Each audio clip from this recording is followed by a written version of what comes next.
What's going on, guys? Koi here. Today, I know I have not been posting as of late, but this is a very, very important video to make for a lot of my fellow peeps that still can't handle the Abyssal dungeon. And, let's go ahead and get into the reasoning why I have not really been doing videos. I've been sick, just a little sick. You'll hear it in my last videos, I believe, where I sound a lot more congested and stuff like that. And it sounds like my nose is like, stuffed with stuff on the inside. And I don't sound very good whenever that happens. So I try not to, I didn't have any videos like pre-made before then, which I should have, but it's gonna happen. I'm going to miss some deadlines, but it's not like there's anything that really, really needs to be really importantly covered unless it actually happens. Hence why, the data mines and stuff like that. But let's get into the reasoning behind this video. Now, today, we're going to be talking about 3 builds that can literally level up your gameplay in the Abyssal Dungeon no matter what floor you're at. And I know a lot of people are like, floor 3 is hard, floor 4 is hard, floor 5 is hard, floor 6 is hard. Well, honestly, if I'm going to say if any floor is hard, it really just depends on where your fearless level is. Because obviously your fearless level does give you a tech tree. This tech tree gives you more damage, and you can get a very significant boost compared to what you really think you would get. I mean, think about it. We got 40, 40, 40. It all adds up at the end, you know what I mean? So, besides that, let's go ahead and dip into these builds. And before we actually do dip into these builds, let's talk about collection, some of the necessity things, and an honorable mention to the build guide. I will say this, once you unlock the Sirius series, the Sirius series is a nice series of cards, but in my opinion, the Sirius series is my least favorite build to actually run, and I'll explain why. So once you actually do get the Sirius series, you're going to get serious meditation, serious excitement, serious aggression. These things can be buffed by specifically the enhancement gem. So this is like it's nice. I mean, the only issue with the Sirius series in general, building this and everything like that, is it takes up some slots. It takes up, what do you call it, some very important slots. So, I mean, one damage slot, very, very good. One purple slot, very, very good. You need these slots. And in order to finish a lot of builds, like to get that 120% on, like, impassioned on some characters, you're going to need a lot more, like, red slots, especially if you're going to be stacking very specific buffs. So that's more of like an homage to that one. The Sirius series is very nice, but my least favorite part about the Sirius series is the fact that aggression forces the character to have high interruption, which, if you don't know, some characters, even if you have like characters like Puri Puri, you have high interruption, you'll end up like juggling the freaking boss and you'll never do the very, very significant amount of damage that you should be doing whenever you do a combo attack. We're going to talk about the 4 horsemen of the apocalypse here. These are like the must-haves if you are missing certain things. So obviously brain development, if you don't have a certain character, this helps you out. Of course, you want to make sure you always have brain development on a build. Extraordinary strength is very, very good for range characters because it just helps them quite a bit, expanding upon that optimal range, because there's a lot of characters that benefit from optimal range builds. That's just range, though. Unmovable King is free damage. You're always going to put this on every single build no matter what, because it's just going to give the boss, it's going to hit the boss continuously and give a crap ton of damage to the boss no matter what, finishing your gameplay incredibly fast. Serious amplification. Like I said, free damage. Free damage is exactly what you want throughout most of these builds.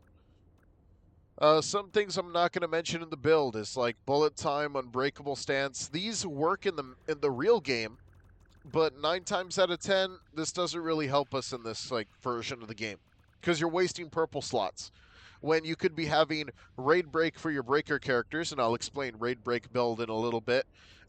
First strike characters, obviously, this is just like a little bit of a thing here. First strike is very, very nice, but that's just like if you really, really don't have anything else to put there. Another thing that we're going to wave off is pretty much defensive cards. Hear me out. The only reason we would put defensive cards is literally based off of Turn the Tables, Bloody Sacrifice, Brutal Crash. These are the only cards that are affected by those changes. Besides that, the rest of the Doom series is here as well. The Doom series, I will talk about. This is actually a build that a lot of people actually do use, due to the fact that the Doom series is a fan favorite build for a lot of people that want to run this one, the Doom series. It does so much freaking damage. It's crazy. Uh, so freaking, we'll talk about the Doom series, but it's one of those niche ones. So first one we're going to talk about is I'm gonna tell you exactly what the cards are, and then I'm going to put a video on the screen of me using that on the final boss for floor 6, and what the effects are and stuff like that. So first things first, we're going to go ahead and talk about probably the Doom series. The Doom series does make the most sense. The Doom series of cards can be put on any character. It's a universal set, and it's a very nice set too, because I'll just show you the effects real quick. So Fear of Doom, we do have accumulation of what do you call it? Accumulation upon break equals terror. When it receives 40, where it receives 40% more damage, the higher a fixed level. So what do you call it? That 40% more damage is huge. That's always going to be free damage. Piercing, very very good. Their defense is reduced by 50%. That is huge. That is just like very, very broken, especially against a lot of bosses. Just in general, if you want to run this set, it's like just one of those necessary sets if you want to speed run. Very, very broken set. But it all has to require one thing at the end, and I'll talk about that right now.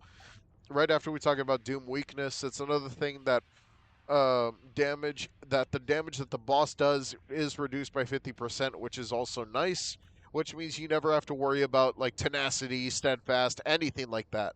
Doom shock, just very very nice shock rate, where the interruption capability of the boss is reduced, which means that the boss cannot knock you. He cannot like knock you in the air or move you around too much.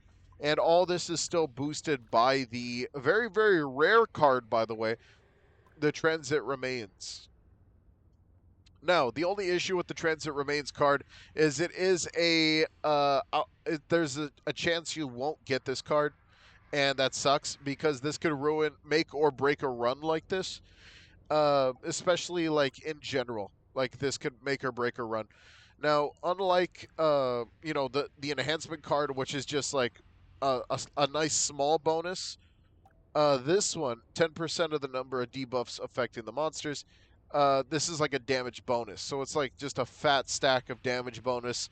Really helps with the entire build because you will be missing some slots for red cards, which are super, super necessary to win a lot of the end fights, especially against the big boss at the end. Now, like I said, it's a hit and a miss, and it's going to be the same thing when we talk about Lucky Gem. The Doom series can be matched up with pretty much any card.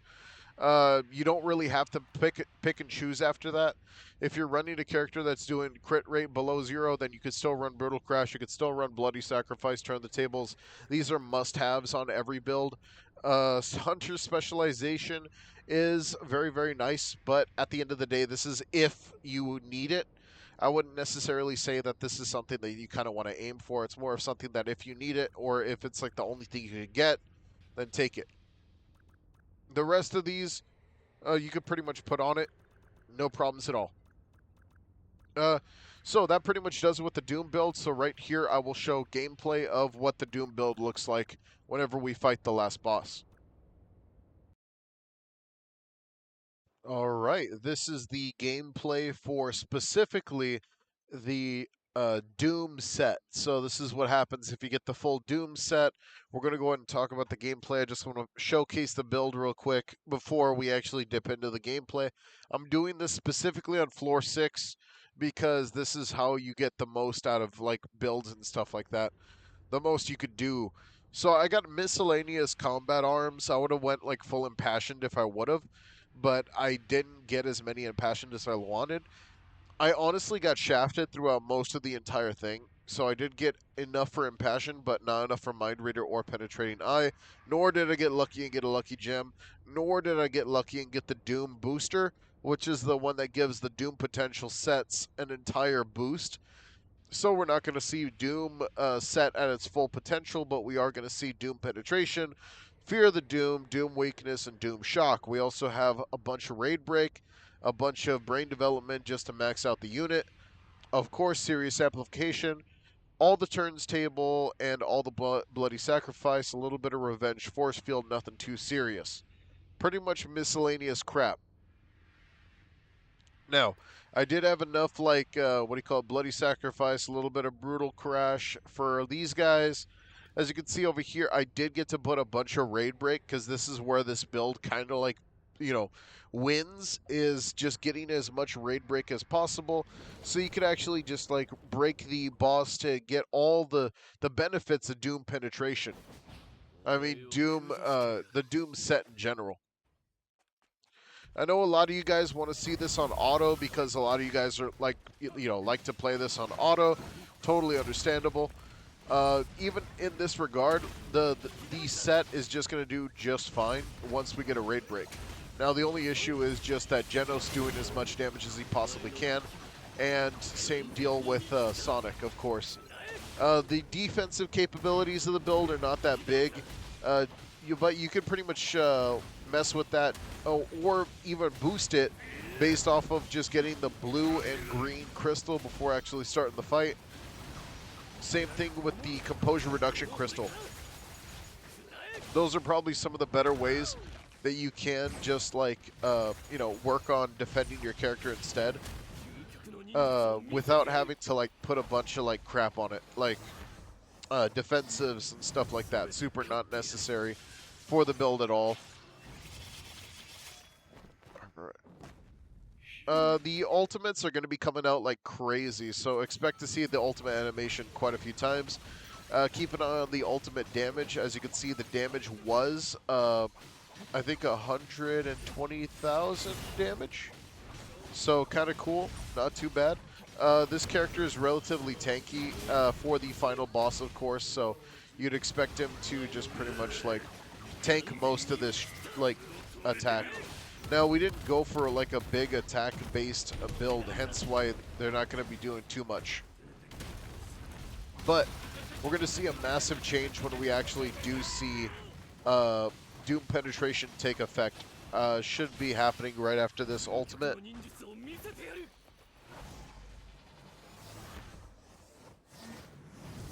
I do love Speed of Sound Sonic. He's just one of those more reliable characters to get stuff done. You don't even need to build him, you just gotta have his potential running.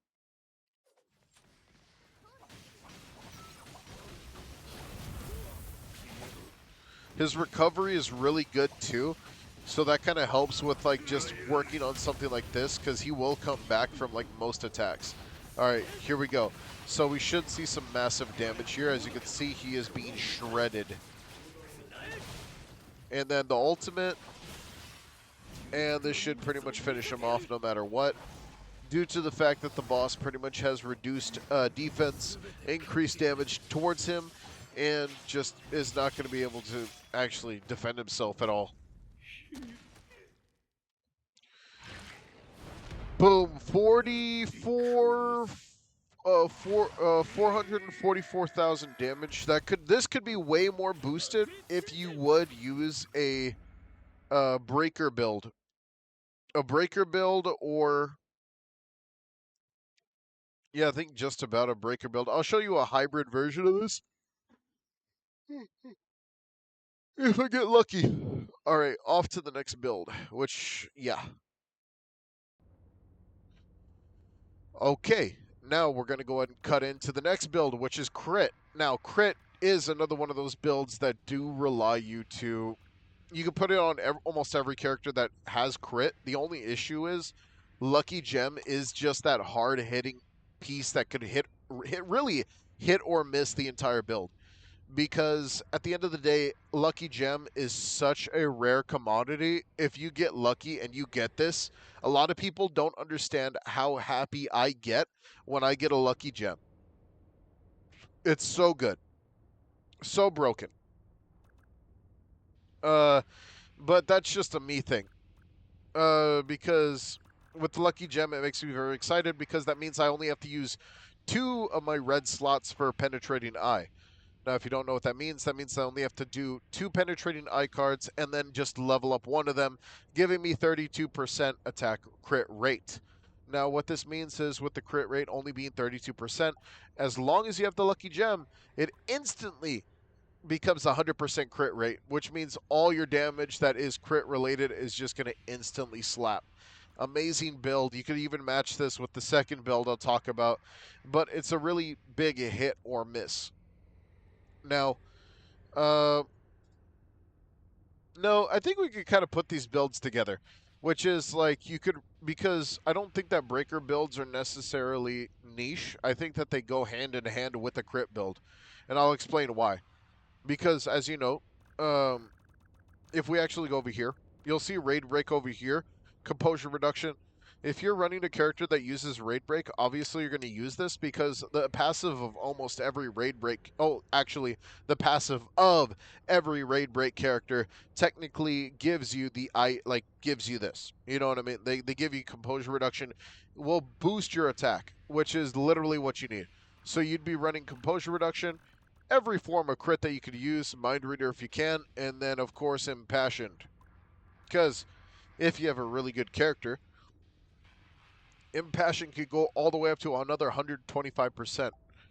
Now, that's just that. So that pretty much kills that.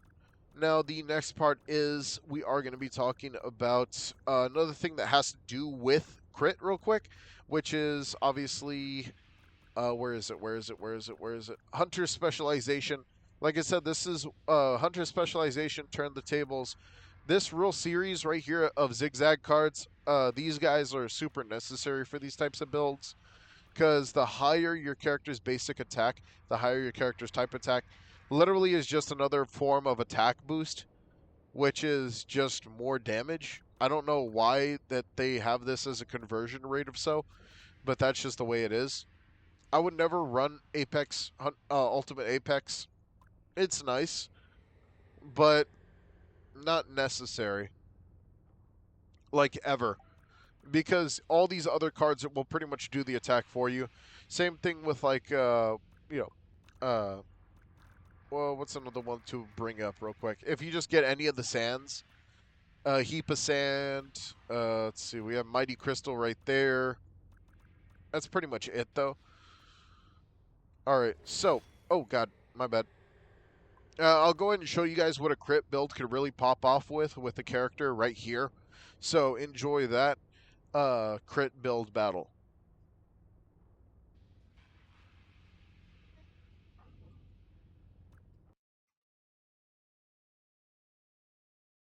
All right. Now this is the gameplay for the critical build, and the critical build itself is actually pretty good. I did mess with it just a little bit, because I ended up getting like a lot of the good stuff, such as Transit Remains. I did not get the really good thing for all critical builds, which is Lucky Gem, which is just RNG based. You either get this one or Lucky Gem. I did get lucky, and I did get my hands on that one that allows me to get bonus affixes and stuff like that. But let's talk about the build in general. Before we get into the gameplay, of course, now we did go full crit. We didn't go all Mind Reader because this isn't really one of those characters we're going all damage with. We did get full Impassion, though, just in case. Just to get that bonus damage to keep it around the 4,000 mark. We got Bloody Sacrifice, Turn the Tables, Emergency Homostasis, Doom Shock, Revenge Force Field, Doom Penetration, Fear the Doom, all the potential we'll need, and 8 Raid Break, and some serious amplification.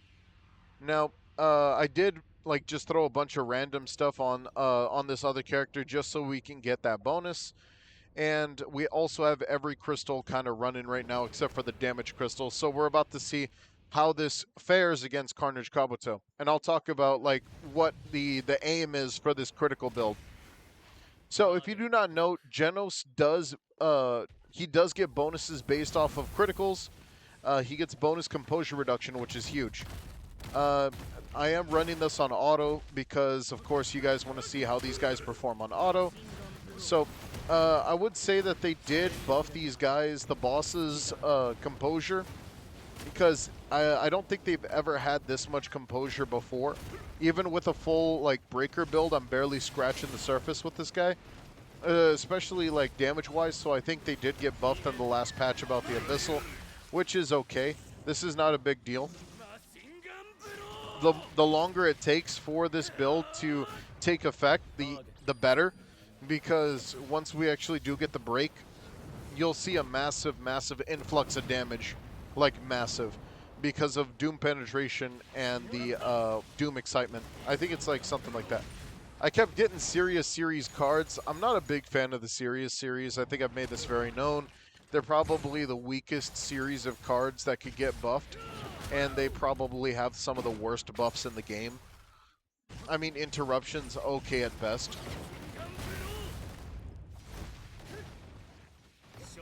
As you can see, Genos himself does take his time whenever it comes down to fighting. This is just the Genos perk with the auto mode, but let alone he does get the job done, especially as the best breaker in the game.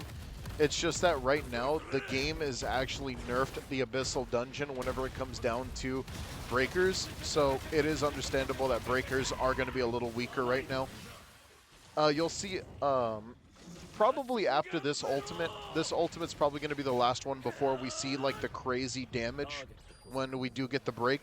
I was going to run like the Forgotten King set, and then after that I was like, nah, didn't really feel it. Like, I felt like serious amplification would matter a lot more, and it kind of does, and you'll see what I mean once we actually do get the break, of course. He is going to keep running. Not that big of a deal. We're about to get the break, and you'll see how fast his HP really goes down. I did bring 2 breakers just to make sure, and I brought 2 damage dealers that will not do too much damage due to the fact that they're not good supports. We're getting a 3rd ultimate. Honestly, the funny part is these ultimates are incredibly weak right now because of the amount of armor the actual boss has. Hence why I did bring Doom penetration, and you'll see the massive difference in the two. Let's see. Come on, let's get the break already. He's almost there. The laser is just amazing. Boom, that's the break. Now watch his damage go ridiculous. As you can see, his HP is being shredded. Absolutely shredded. Here comes the ultimate. He still has all the debuffs. And we're about to see about, I think, 600,000 damage? 600 and something thousand damage, I believe, because of all the debuffs. Plus transit, of course. Right there. That should just drop all of his bars, yes. Oh, 700,000 damage on the final boss with all buffs and crystals, of course. Except for the damage crystal, I bet you we would have actually gotten maybe even like 100 million. I mean, no, like we would have probably gotten 1 million based off that last effort if we would have got the damage crystal right at the end. But that is that gameplay. Let's go ahead and deal with the final gameplay. All right. Now, for the final build that we're going to be talking about today is pretty much just going to be these raw, impassioned, and negative crit builds. Now, if you don't know, negative crit, whenever is triggered, only pretty much knocks your damage down by 10%, but impassioned builds are so broken in this game that they just literally negate that by like tenfold. And I'll talk about why. So, for one, impassioned with a lot of SSR units, specifically SSR units. SR units that run impassioned only get up to level 7, which is 85% bonus. But if you are running a an SSR unit that gets level 8 on potential, then this character will do another 125% bonus. And that could also be increased with Resolute Attack, which does another 125% bonus. Now, this is very, very niche because only certain characters can really pull this off. And if the character cannot pull this off due to the fact that them not having this super bonus that certain characters do have, then you're going to have to run down a different route. Now, Putty Putty Prisoner, for example, before that, of course, Brutal Crash, Bloody Sacrifice, Turn the Tables, all necessary.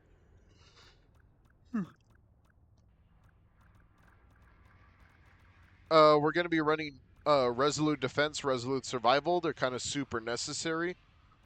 Let's see. And that should pretty much do it. You already know which ones are already, yeah, which ones are already worth or not worth. Now over here, this is where I would normally talk about like some certain buff that you have to take, but to be honest, the build is so expensive. There's really nothing else that could really boost your damage besides taking up another card like uh, Doom Weakness.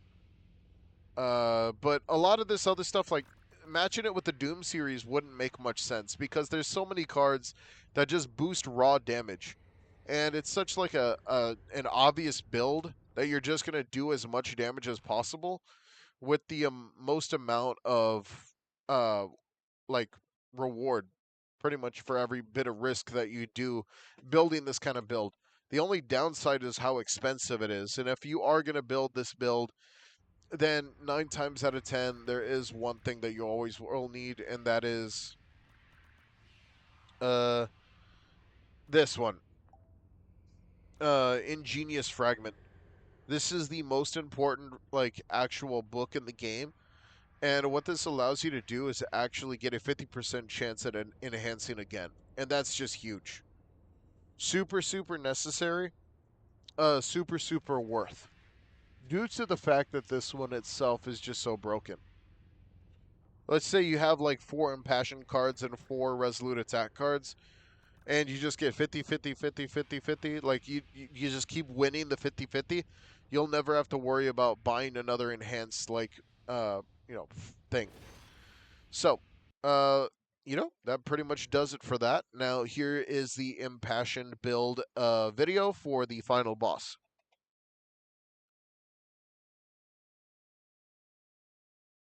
All right. If you guys enjoyed the video, or if this guide helped you guys out, don't forget to like and subscribe. Hit that notification bell down below. I'll see you guys later and see you guys in the next video. Peace out and goodbye. Yo, all right, this is the final build. All right, so this build is raw DPS. I would not recommend this. I mean, I wouldn't recommend having Metal Knight as your main. Obviously, I'm using him because he's probably he was the first resolute attack character I got for this like build, so I had to like focus on him in the beginning. For the moment, I'm actually going to be using Sonic because I want Sonic to dodge out of most of the attacks. But I'll show you his build first. So when we are running full resolute attack, which means 100% increase on damage, this character cannot take any of his what do you call it? Any of his bonuses there, but he can get bonus 70% damage every single time he hits a negative crit. So that's like what we're aiming for. We're aiming for a negative crit build. He does get impassioned bonuses. The only difference is, like I said, he doesn't get his impassioned or his resolute attack to 8. He gets both of them only to, um, um, I would say like, uh, he only gets both of them to, sorry, 7. My brain hurt for a second there. I took a few like small resolutes in the beginning just to get some extra negative crit rate. I just wanted as much negative crit rate as I possibly could get. As you can see, we did hit crit rate negative 100%, so that's perfect. That's all we need. We just needed that little bit of resolute defense left, and we kind of focused on turn the tables, bloody sacrifice, and I messed up on that as well. Obviously, we don't need that extra turn the tables. Ah, darn it. You know, I'll just throw on some defense. We got all the brain development, of course. We got brutal crash, which means for every gains 1% attack. Well, darn, I don't think I got the. No, I did. I did. So gains 1% attack bonus for every 1% negative crit, which is another 100% attack bonus. This could be like bigger. The only downside is just the necessity of just not getting a lot of good cards at the beginning, such as that is a bonus right there. As you can see, bonus defense, but also another 10% bonus damage, which is super necessary. We kind of went for impassioned a little bit, but I would totally replace this with like another attack-based thing, maybe just another attack-based like equip. I didn't get very lucky, but that's literally how this game works, man. With the Abyssal Dungeon, it's just getting as lucky as possible, and then calling it a day. We did get brutal. I did get Doom penetration, so we are going to see some massive penetration, hopefully. Pause. And let's go ahead and just dip into the actual final battle. I did get all crystals except for defense.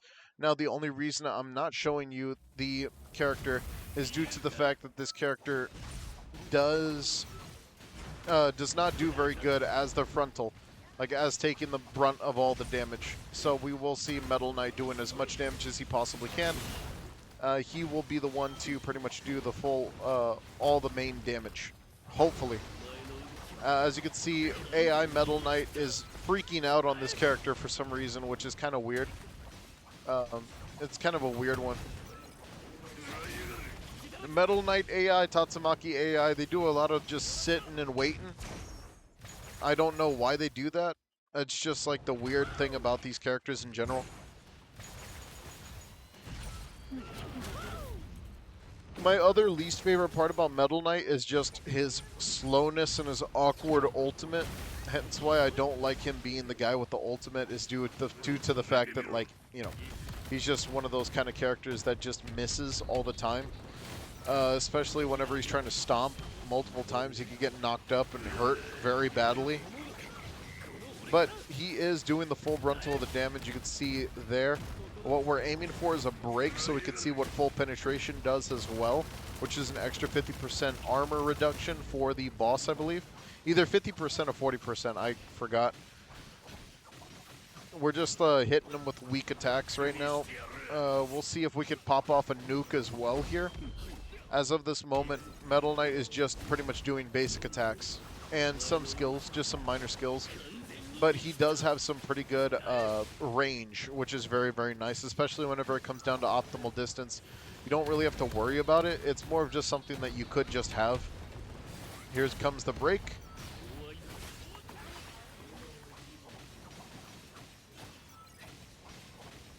All right, as you can see, we have the full damage. And let's see Metal Knight pop off here. The full attack builds, the only problem with the full attack builds is due to the fact that they are just raw damage, and you're not getting any crazy bonuses unless you work off the character's potential. And the character's potential does matter quite a bit, because a lot of characters actually do have potentials that boost their parameters to the max. And that's kind of just the method. The method is you just want to boost their parameters as far as you possibly can and pay attention to what the character actually is running. And for a lot of these characters, a lot of them do have specific things that they do have to run in order to actually pop off.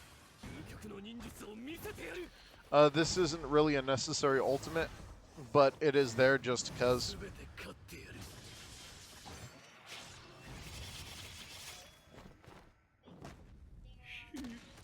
I wouldn't say that this is like the best type of run I would have had. The only downside is the straight up fact that I didn't get like a, there's not really that many resolute attack characters that do crazy amounts of damage for the amount of worth that they are required to run with.